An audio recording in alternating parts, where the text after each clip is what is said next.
everywhere. You name it, that worked in It's it. got wonderful reminiscences. What there isn't to know about Sunderland ships, Jack doesn't exist. Jack knows a lot. We're going to have a great evening tonight this evening. Jack Curtis. Lucky you get here.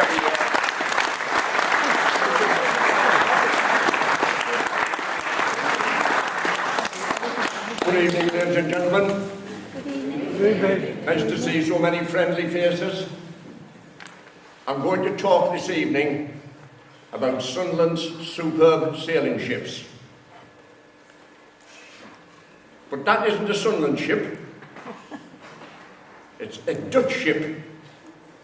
Because the period I'm going to talk about was the period of the tea trade. Now, our competitors in the tea trade were the Dutch. And they pushed us and pushed us and pushed us until eventually we found an American design for a ship known as a clipper ship. And the clipper ship was the Greyhound of the oceans. So in truth, I'm going to talk about Sunderland's clipper ships. But I wanted to start by introducing the Dutch, who forced us to compete and to get better and better times on the journeys from China and India to Europe. Okay? Now I'll sit down if you don't mind, because I'm not as young as I used to be. Right, Michael. This is a typical sailing ship. You can see the amount of rigging on it. A vast number of ropes of all sizes and lengths. And can anybody tell me the shortest rope on a ship? On a sailing ship? Somebody must know. It's the bell rope. Right? Anyway, that is a typical ship of the era that I'm going to talk about. But that ship is a bluff-nosed ship. It's got a bluff stem. It isn't a sharp stem like the clipper ship. That is, in my opinion, more of a workhorse than a speed merchant. Thanks. Now that is a clipper ship. That's the one that's raised all of the problems in Sunderland, that's been talked about by everybody over a great period of time. That is the City of Adelaide. And you can see her there. She's like a World War II destroyer cleaving through the ocean, isn't she? And she brought the tea trade to Europe and replaced the old-fashioned bluff bulk carriers, really. They were bulk carriers, and some of the journeys from China could last a year. In fact, there was one British ambassador to China, took exactly a year on leaving England to get to his post in China. So that gives you an idea of the time scales with the old-fashioned ships. But the clipper ships could clip a lot of time off. And the word clipper is derived from the fact that if I say to you, it's moving at a fair clip, you'll understand what I mean. So the word clipper is a derivation of the word clip, which means to travel fast. Thanks, Mick. Now you've seen the City of Adelaide in all her glory. That's what the Australians got for their money. That is the City of Adelaide lying on the stocks at Irvine in Scotland. What a mess, isn't she? And if they can bring her back to Grade 1 standard, they will have achieved much more than we could have possibly achieved in Sunderland, because we would never have raised the finance or developed the skills to bring her up to scratch again. But that's the City of Adelaide lying on the stocks at Irvine, and she was transported on a ferry all the way to Australia. Thanks, Michael. Now she, like the ship I'm going to talk about, is what they call a composite clipper. She's got a steel frame, and she's clad with a teak known as timber, and I'll talk about that later. But that you can see inside what they got for the money. A dilapidated, filthy, dirty, rotten old hulk. But that's the City of Adelaide as she went to Australia. And we had all sorts of grandiose ideas what we were going to do for her in Sunderland and whatnot, and it all came to naught. Thanks, Mike. Now the ships I'm going to talk about made one of the most hazardous journeys that you could possibly experience in the days of sail. I'm going to talk about the clipper runs from the Pool of London down to Plymouth to draw stores, and from there to Adelaide in South Australia. And if you look at that map there, you don't realise, but the journey is actually about 16,500 miles. The clipper ships travelled down the east side of the Atlantic and then crossed over to the west side, negotiating the trade winds to America on the way to catch the currents that took the ships down into the south, into the southern oceans. Now there's a name there, Tristan da Cunha. Now, how many people have heard of Tristan da Cunha? Yes, a few people have heard. I first heard the name Tristan da Cunha in either 1941 or 1942 on the docks in Sunderland, where I was brought up with my grandparents. For my grandfather was the port diver here and lived on the docks. And at that time, I became friendly with an old man. And he was actually a sawyer who sharpened saws for Barham Shipyard. So if there was a saw in the shipyard, Dan Singler was given the job of keeping it in trim and keeping it sharp so that the men could do their job accurately. And I became friendly with old Dan, and believe it or not, he'd actually gone to sea as a young man after serving his time as a shipwright, gone to sea as a ship's carpenter, and he sailed the oceans in these ships, in these very oceans. And I had a time of my life with Dan. I travelled the world with him. He told me about the great whales in the southern oceans, the flying fish in the Pacific, the great stone heads on Easter Island, and all sorts of things. And that was my first experience of Tristan da Cunha, right? And Dan was a great philosopher. And I went down to my grandparents one day and carried my grandmother's groceries on the dock during the war. And my grandmother says, "Have you seen Dan?" I said, "No." She said, "He's looking for you." I said, "Right, oh." So I went in to see Dan. And I cocked myself up on the back, I cocked my backside on the bench like that because he was working on the saw blade facing that way. So I cocked myself on the bench and I sat and looked at Dan, and he said, "I've been thinking, can you name a tool that virtually every tradesman would use?" So I thought, this, that and the other. And eventually I said, "A hammer." "Yes," he said, "a hammer. Whatever type of hammer it is, it's specialised for particular skills and particular trades, but most people use a hammer." He said, "Move that coarse horn behind you," because he had shelves behind with sacking over it. It was called coarse horn. So he said, "Move that coarse horn." So I moved it, and there was a hammer lying. And this is the philosophy of the man. He said, "Get it out." So I got the hammer in my hand, and he said, "I've got the foreman blacksmith to make the head. It's perfect." He says, "I've fitted an ash shaft, I've balanced it, and I've sprung it, and it's perfect." In other words, it's a perfect hammer. He said, "It's yours on one condition." So I said, "What's that, Dan?" He said that every job you do with that hammer is as good as the hammer. And I got the hammer. And I've still got it in now somewhere. But that was the sort of philosophy that I was brought up with the old timers. And us old timers now sort of lack that philosophy, don't we? We don't have the contact with young people. And television takes you through all of this and such like. But coming down the Atlantic to Tristan da Cunha, he filled my head with places like Valparaiso, Easter Island, and places like that, and Tristan da Cunha and Ascension Island, and all these fancy names. And I loved it. But our ship comes down, and the greatest ship of them all I'm going to talk about is the Torrance. Our Torrance came down from Sunderland, and she was loaded for the first time at the Pool of London, and she made a record journey. On her second journey, she made a record journey of 64 days, and not another clipper ship could touch that time. And you can have the Cutty Sark, you can have the Adelaide, you can throw them all in.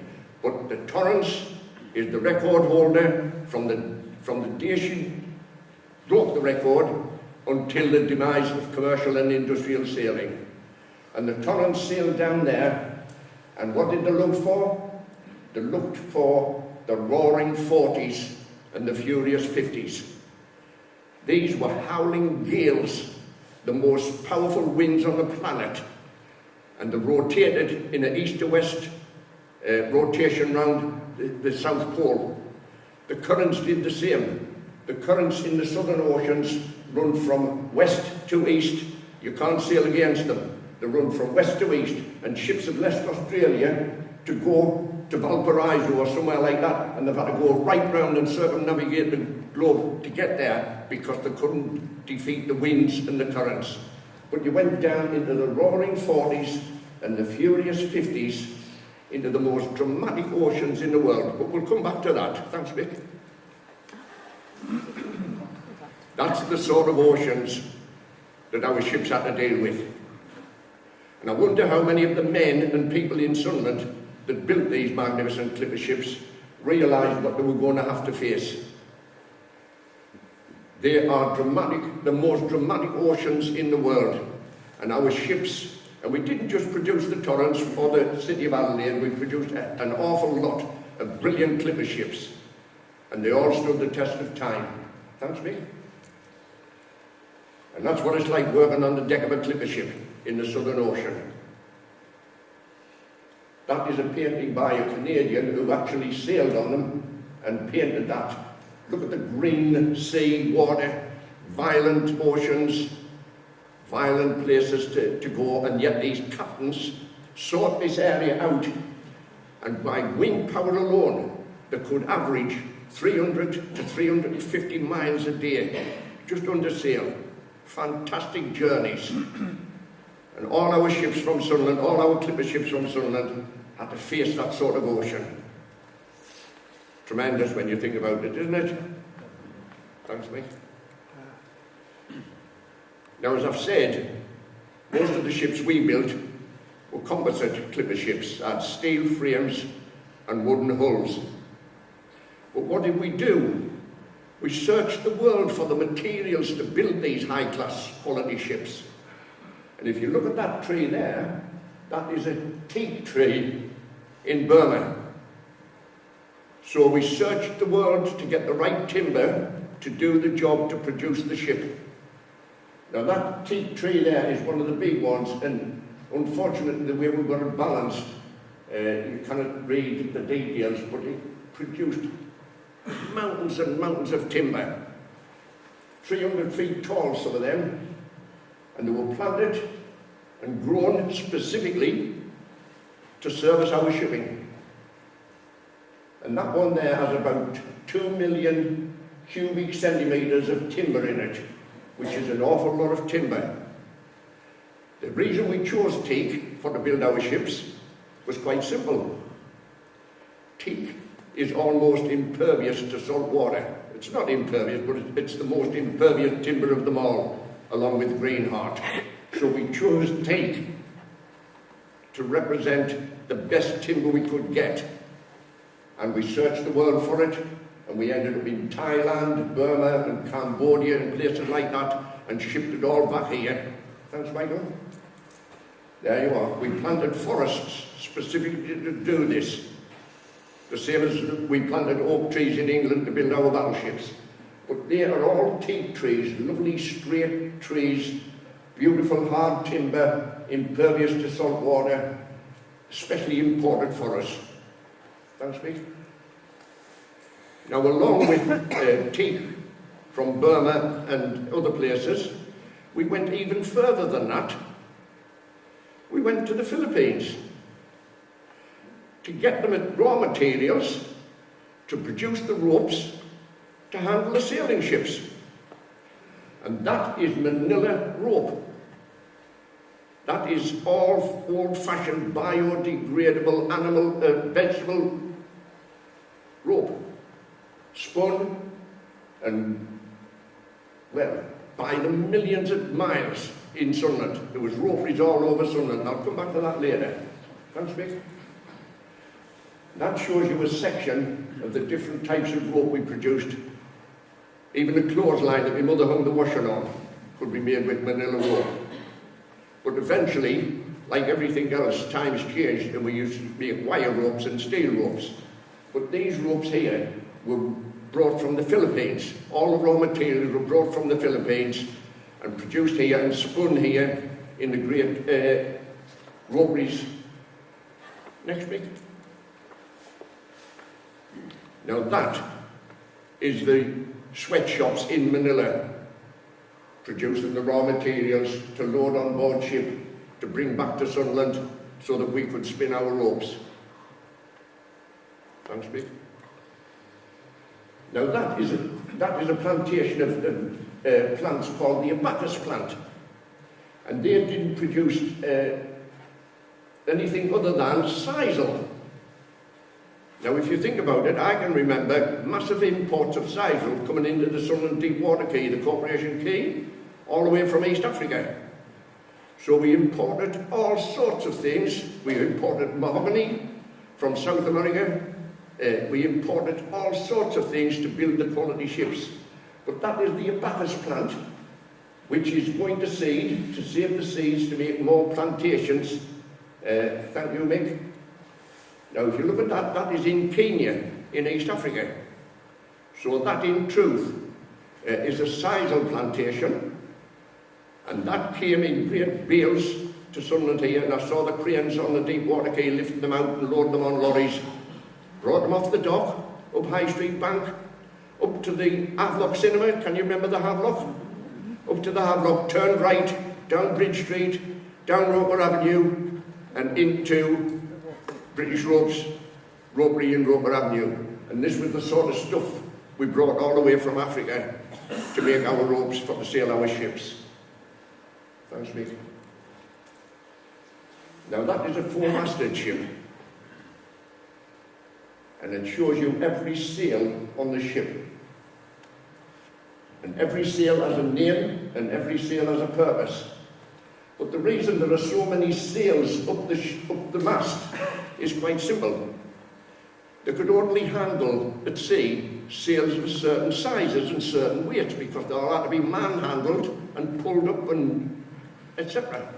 So in truth, the number of sails on a ship was governed by the weight of the sails, especially when they were wet, that men could handle to furl or unfurl them. And if you look at the top right-hand side, it shows you every little rope needed to handle a sail. Bunt lines, girth lines, the belly band, the foot of the sail, the clew lines, the reef tackle, and the bowline and cringle and bridle. So every rope on the ship had a name and had a purpose.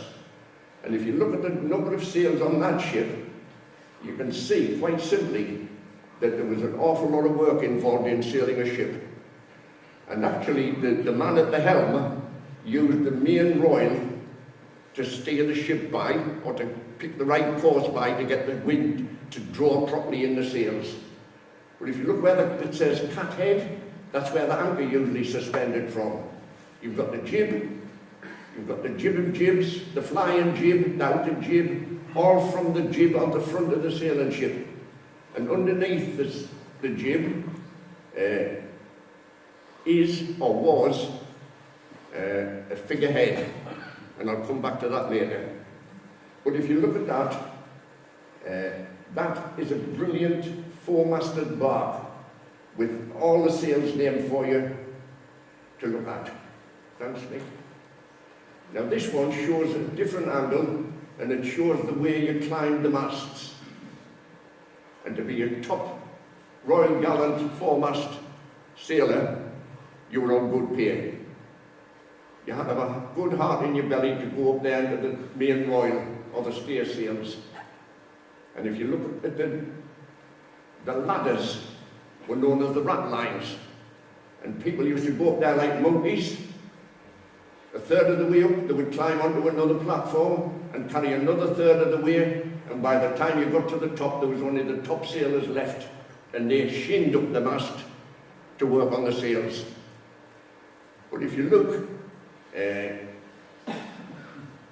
every ship that sailed between here and Australia was rigged with a whole series of ropes spun and made in Roker Avenue and Glahome and Robson's in Hendon Road.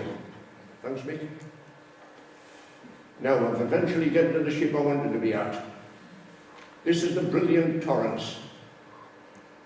She was owned by Captain Robert Angel, but sailed under the Elders Line, or they organised all the cargoes and such like. And on her second voyage, I think it was, she set a record of 64 days, which no other sailing ship ever got near.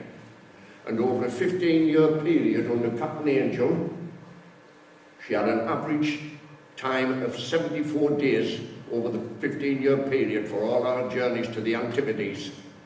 And not another sailing ship got anywhere near that average. They didn't get within 10 days of it. So that's the brilliant Torrens, built at James Lane's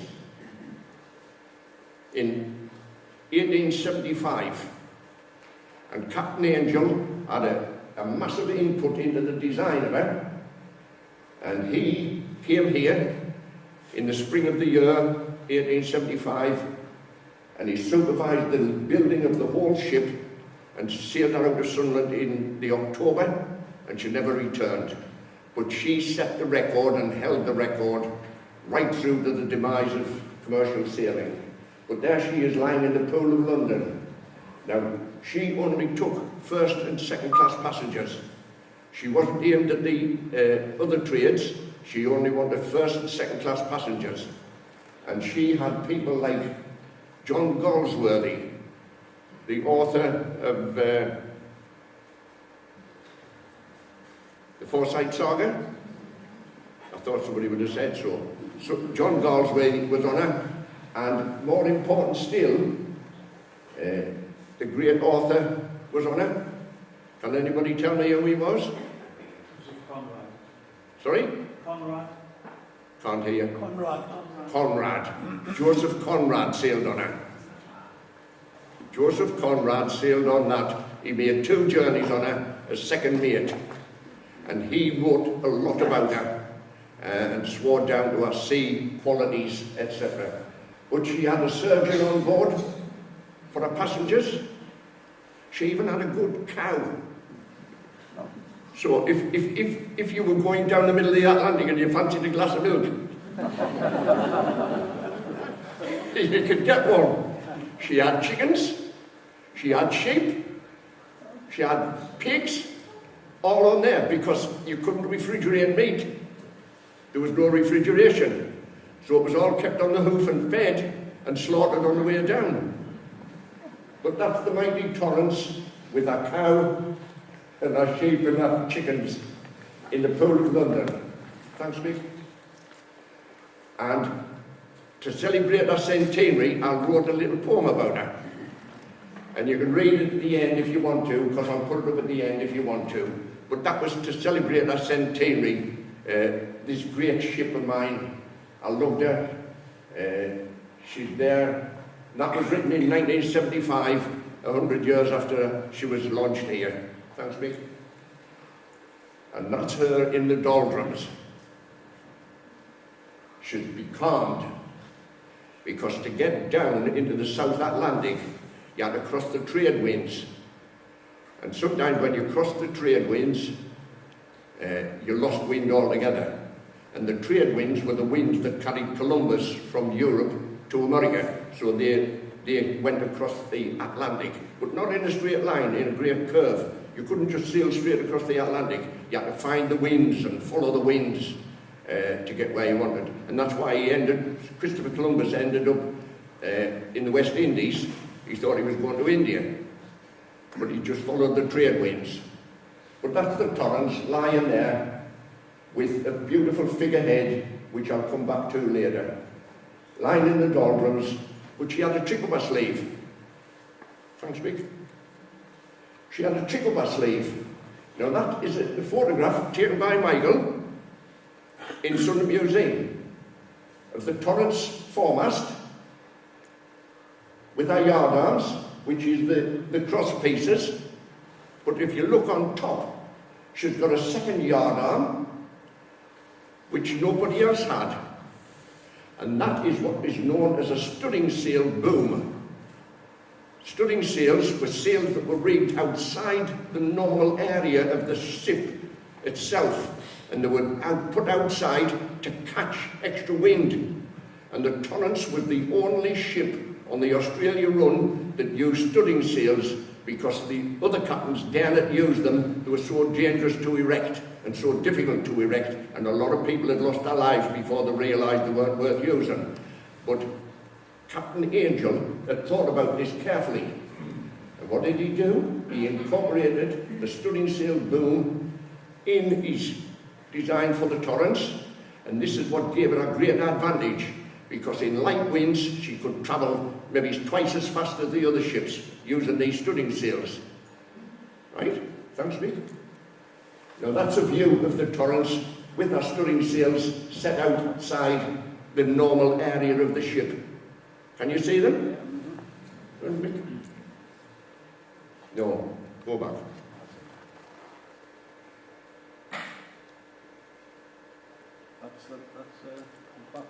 That's it.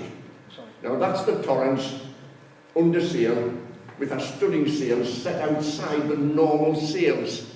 And these were the ones that gave her the big advantage, because they caught the extra wind. And if you look, this picture was put up on the website by two men who visited the model in Sunderland Museum. And they visited the model, and if you read at the top, I'll let you read it, and what they're saying is, she could extend her yard arms, which greatly increased her sail area and the ability to find wind where others could not. Years ahead of her time, how could any vessel of that time compete? And that was written by Robert Snowden in June 2012 on a visit to Sunderland Museum. And she had this massive advantage which allowed her to create these brilliant fast runs by comparison to other clipper ships. Don't speak. So now you can see the boom lying on top of the other main yard arm, properly dressed. They were easily pushed out. The sails were attached to them as they fed them out, and there was no risk to man or beast. And the sailor could swing on the ratlines and guide the booms out and fit the sails and gather the extra wind and get the extra speed. Thanks, Mick. Now, believe it or not, that's actually on the deck of the Torrance. And that's one of our journeys to the Antipodes. And she's sitting there in the middle of the ocean, and they're playing cards on the deck by the look of it. But if you look above them, you can see an awning. So they're in the tropics. But like all Englishmen of that time, they've got their coats on and their caps on. It's like my father went before the war when we used to go to the beach. He used to go with his posh suit on. And you see the difference in attitudes and times by looking at pictures like this. But when you look behind the man, and you can see the Cormans open, which let the air down inside the ship. And if you look along the back, there's sails furled and reefed along the back. You can see all the bunt lines and such like there, and you can see the rat lines and the rigging going up into the masts and such like. You get a good close-up view. Some of them are sitting reading, and some of them are probably playing cards or dominoes or something. Thanks, Mick. Now, there used to be a great tradition called crossing the line. And if you were a novice and you'd never crossed the line before, you had to go through an horrendous initiation ceremony. And if you look there, this is just such a ceremony going to be performed. If you look at the man with the big beard, that's Neptune. And he's got his trident, so he'll give you a nudge. And next to him is supposed to be Aphrodite. right? And they supervised the whole thing. And the man on the left, on the right of Neptune, has the shaving gear. And if you look down on the floor, there's a big pail there. And what they did, and they actually bears, I don't know the full story, and there's a lot of variations on it. But what they did was they covered you with pig's fat and flour. And then they shaved you, right? And this was your initiation in crossing the line. And once you'd crossed it, you perpetrated the same thing on everybody else that hadn't. But that's what they're going to do now. But look at him on the left, standing there. You wouldn't like to cross him in the dark, would you? No. Yeah? But that is crossing the line, and you can see the beautiful timber work, the hatch coamons and all the rest of it round about them, all the ropes hanging in the proper places, everything ship shape and Bristol fashion. And that's where the term comes from. Because on a ship, everything had to be ship shape. If you were told to tie a knot, you had to tie the knot. There was no half measures. But that's on the deck of the Torrens on one of our many voyages to the Antipodes. Smart body of men. Thanks, Mick. Now, when this ship was launched at Torrance, the launching ceremony was performed by a young lady. She was actually the eldest daughter of the captain of the ship who financed her.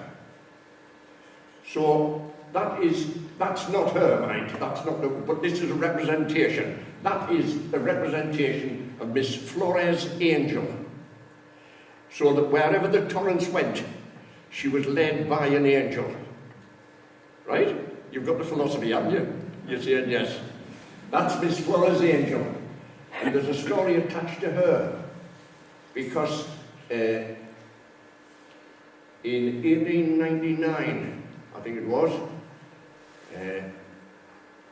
the Torrance struck an iceberg in dense fog down in the southern oceans. And the bow was stove in, the jib boom was ripped off, etc. And the whole thing was a mess, and she limped into Australia, into Port Adelaide, about 3 months late. But in 1973, the headless figure of Miss Flores Angel was washed up on Macquarie Island in the deep southern ocean. It was washed up, and it was discovered by two American research men who work for the Australian Research Authority, and they were on Macquarie Island doing a survey of birds and such like, and they found the headless figure of Miss Flores Angel, and we've got a picture of it at the end. But you can see above her is a series of nets, so that people working on the jib sails and such like, if they did have an accident, they could be saved. Thanks, Mick. Now that little ship there, I've put it in to prove that we build a lot of clipper ships. That little ship there is the General Picton. Now, who was Picton? Anybody know? Picton served under Wellington in the Iberian Peninsula. And at the Battle of Vasarco, he was in such a hurry to do battle with the French that he fought the battle in his nightcap. So the very fact that he was in such a hurry and wore his nightcap, I thought we should include him in the story. But if you look, all that timber is floating in water. Some of you might remember Wilson's sawmill just under the bridge. They used to have timber always floating in the river when the seasoned timber the old-fashioned way, so that it lasted. It wasn't kiln dry with all the moisture just sucked out of it quickly. And that is timber seasoning in the dock. And if you look behind, you get a good idea. You can see great big columns, 25 feet high, of pit props and such like. And if you look to the right, you can see coal trucks and such like. So we know what the main industries are at that time. But that's the General Picton, a three-masted clipper ship, 4 main and mizzen, Beautiful jibboom, beautiful graceful lines. She could cut through the water like a knife through butter. And that's Picton. Thank you, Mick. Now the man that brought the clipper ship to Sunderland was William Pyle. But the clipper ship wasn't a British design. It was actually an American design. It was designed by a designer in Boston, in America. And the first clipper ship was the Mary McGinn, and she was only about 494 tons in gross weight. But the man, William Pyle, had the foresight to bring the design here when he heard about it, and he introduced Wearside to the clipper ship. And all the other shipbuilders on the river at the time then took a lead from him. But he was the forerunner. Now if you go into Sunderland Museum, you can see his bust. Have you seen his bust? William Pyle's bust is in there, acknowledging the fact that he was a great shipbuilder, and I think he deserves it for bringing the clipper ship to Sunderland. So I've told him so when I was in the museum the last time. I said, oh, thank God for that. You put a lot of money into a lot of Sunderland pockets. But that's William Pyle's yard, and if you look, how do I describe it? Countrified, isn't it? It's bucolic almost, isn't it? Little bits of wood sticking here and there, propping the ship up to keep it straight and such like. And children, women, people on the river all the time, busy place. Somebody there probably picking willets. But that's at Roker. That's just almost where G.L. Thompson's shipyard was. If you remember G.L.'s, you know roughly the geography of that. And Pyle brought the design here, introduced it, and he actually built the City of Adelaide. Right? Thanks, me. Now there's the Shakespeare. A beautiful clipper, graceful stem, lovely figurehead, floating in the dock, coal trucks behind her, buildings on the left, and again timber seasoning in the dock to produce the sort of quality work that we were capable of. And look at the rigging on that lot. Enormous, isn't it?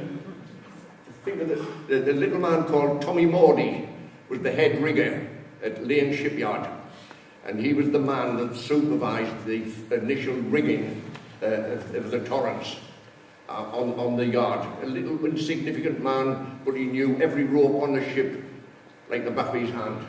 But that's the Shakespeare. Thanks, Mick. Now there's the Victorine, and the reason I've put her in is quite simple.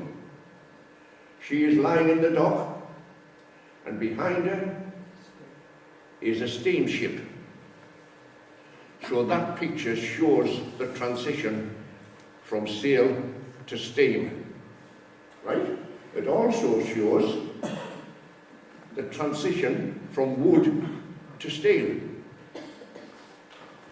But there she is, lying in the dock, moored to one of the buoys that floated in the middle of the dock, and the Victorine is there in all her glory, with the steamship behind her. And it was the advent of the steamship and the opening of the Suez Canal that brought about the demise of sail. The opening of the Suez Canal put several thousand miles off the journey, and therefore put a lot of time off the journey, right?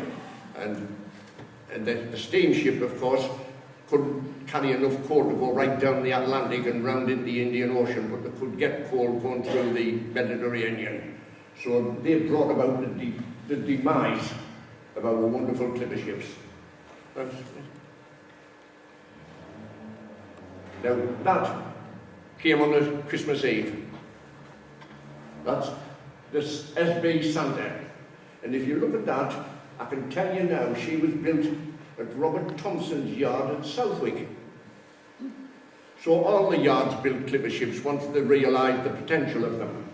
But there she's lying at Robert Thompson's at Southwick, and the reason I say that is if you look to the left and above the ship, you can see a row of coal trucks. Now they're from Weymouth Colliery, and that is Cornhill and such like, and the road up to Southwick. But that's Robert Thompson's shipyard on the river, fitting out another clipper ship for one of our many customers. Thanks, Mick. That is the river with the tide out.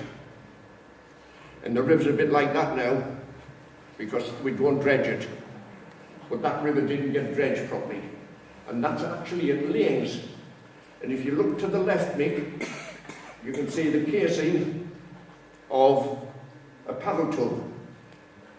And if you look above it, there's another paddle tug there. Can you see them? But if you look to the right, you can see all the ships lying on the slimy sleck, as we called it. It's solid mud, and if you slipped on that, you were in a bit of a mess, believe you me. But they are on the sleck at Lane Shipyard with the tide out, which shows you what the river was really like in the days of sail. Now, they are not fancy clipper ships. They are the coal trade workhorses carrying the coal, because Sunderland, the river at Sunderland and everything associated with it, shipbuilding as well, all goes back to the need for coal in the Industrial Revolution. And it was the need for coal that created all the work on the river, the dredging and the docks and such like were all built to accommodate coal. In fact, the South Dock, or Hudson Dock, could export 5.5 million tonnes of coal a year, and that's why it was built. Not just for ships to go in to export coal, but they are the colliers of the northeast coast. Thanks, Mick. Now there's a name to play with. That runs through our history since 1940, Dunkirk. And I've actually been on the beach at Dunkirk, but that's another story.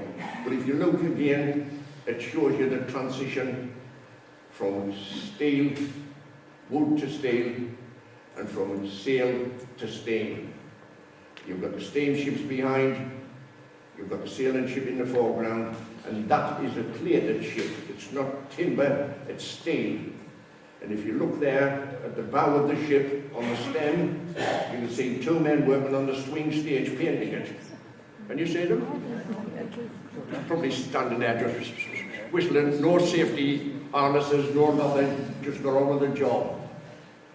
But that is a four-masted bark capable of traversing the world's most dramatic oceans. Thanks, Vic.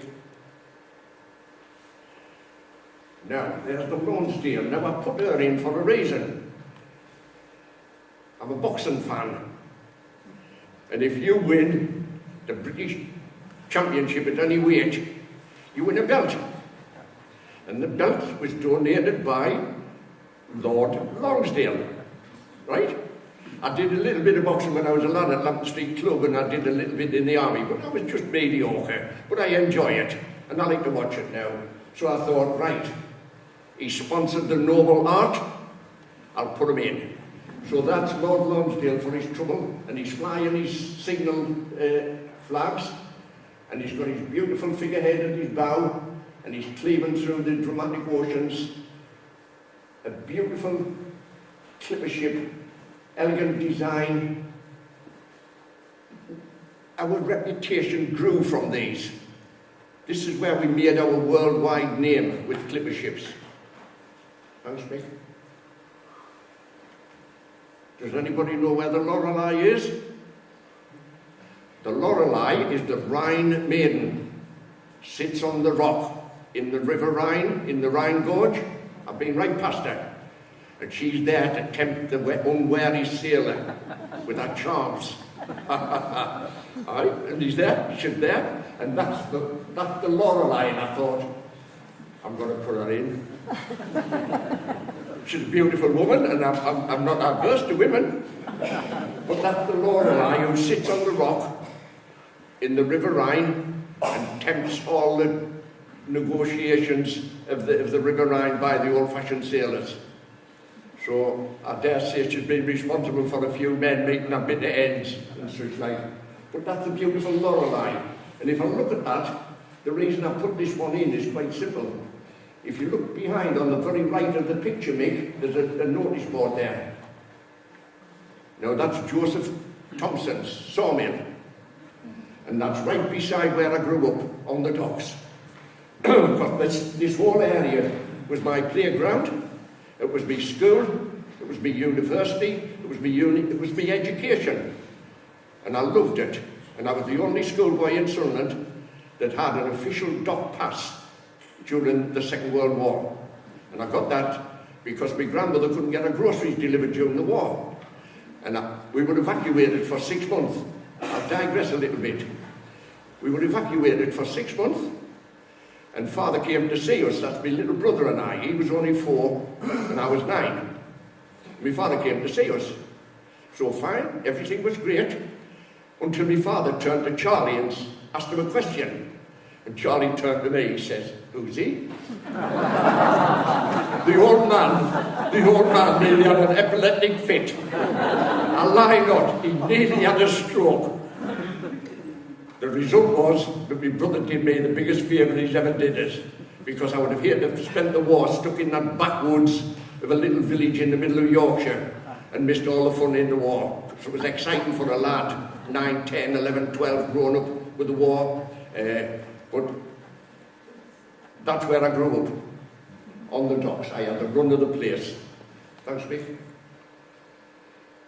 Now I put this one in because, it's beginning to show you, if you look to the right, you can just see there the bow of a steel ship being built at Bartram's.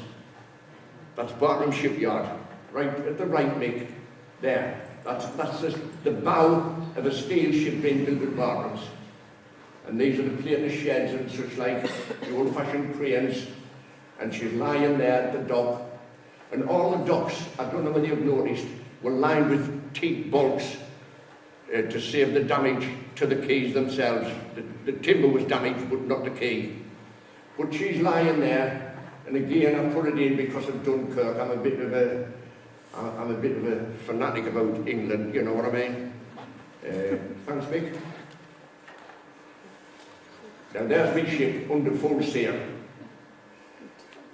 The wind behind her. When she got down into the Southern Ocean, she always had a following wind. And that's what pushed them along at 300 and 350 miles a day. Fantastic distances with no petrol, no expenditure for anything, just pure wind. And look at the way she's cleaving through there. Again, like a Second World War destroyer, isn't she? Beautiful. And that was the skill, and how do I put it? The English craftsmanship, the Sunderland craftsmanship. It's there to be marvelled at, really, because them ships took the biggest battering that any ship ever had to stand on the oceans, on the world's oceans. Thanks, Mick. Now that's her in Sunderland Museum. Are we all right for time? That's her in Sunderland Museum. That is a photograph taken from the front of the ship, the bow of the ship. You can see all the rigging, beautiful model, all to scale. Have you seen her in Sunderland? You should go in and pay homage to her, because she made our reputation. Go in there and speak to her and pay your homage to her, because she did, she made our reputation. Thanks, Smith. Now that's her from the side. It shows our beam in, beam on, beautiful lines, Miss Flora's angel on the bow, etc. All fully rigged, sitting there to be admired. And a lot of people who go and look at her don't understand what she actually had to face or live through or survive in a course of her history. And she did that from 1875, and she was eventually broken up in Genoa, in Italy, in 1910. So she survived a rare battering during her lifetime. And how do you put it? Quality craftsmanship, quality tradesman means a durable ship. Thanks, Mick. Now I'm getting near the end. That is Mowbray Quay in 1850, showing a typical little shipyard set up from scratch by probably 2 or 3 carpenters, got somebody to finance them, and they're building a little clipper ship. You can see that there's the houses where the owner of the ship would live. He would live on the job. I don't know whether you realise, but James Lane, when he came here and opened the shipyard, he actually built his house in the shipyard so as he could see what was going on all the time. Not like the bosses now, they want to be miles away from their work. He sat right on top of it and nobody got away with anything. He was in charge. And that's Mowbray Quay, 1830. So it shows you how long we've been knocking on building ships. And then you would have the staff, or the foreman, and the manager, or the owner living in their little white house, right on the job. And there they are, a bit of wood propping it up here and there, just knocking the one up. But the skill and the craftsmanship would be there, and whoever bought that little craft would get a bargain. Thanks, Mick. Now that is the headless figure of Miss Flores Angel, which was ripped off the bow of the Torrance by an iceberg in dense fog right down in the southern oceans. And she was ripped off in 1899, I think it was. And she was discovered there in 1973 by 2 Australian naturalists, right? But to think that she's floated around Antarctica several times, because there's a polar current runs right round Antarctica from west to east, like that, runs right round Antarctica, and to think she's been round there 2 or 3 times before she was washed up on Macquarie Island. And that's Miss Flores Angel. And how do I put it? The Australians got her, and they've got her in a museum somewhere. But in truth, it brought her all back into the news in 1973 when they discovered her. Thanks, Mick. There you are. I hope you've enjoyed that little journey.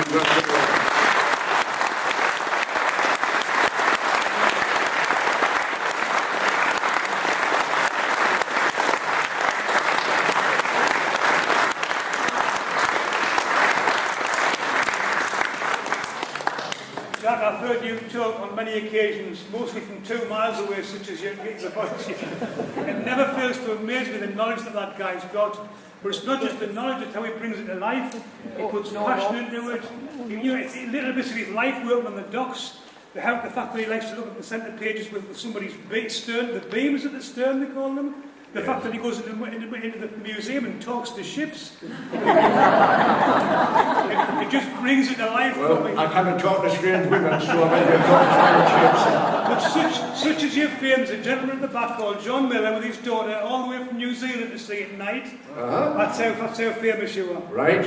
Thank you very much indeed, Jack. Another wonderful talk. You're welcome, Norman. Thank you so much.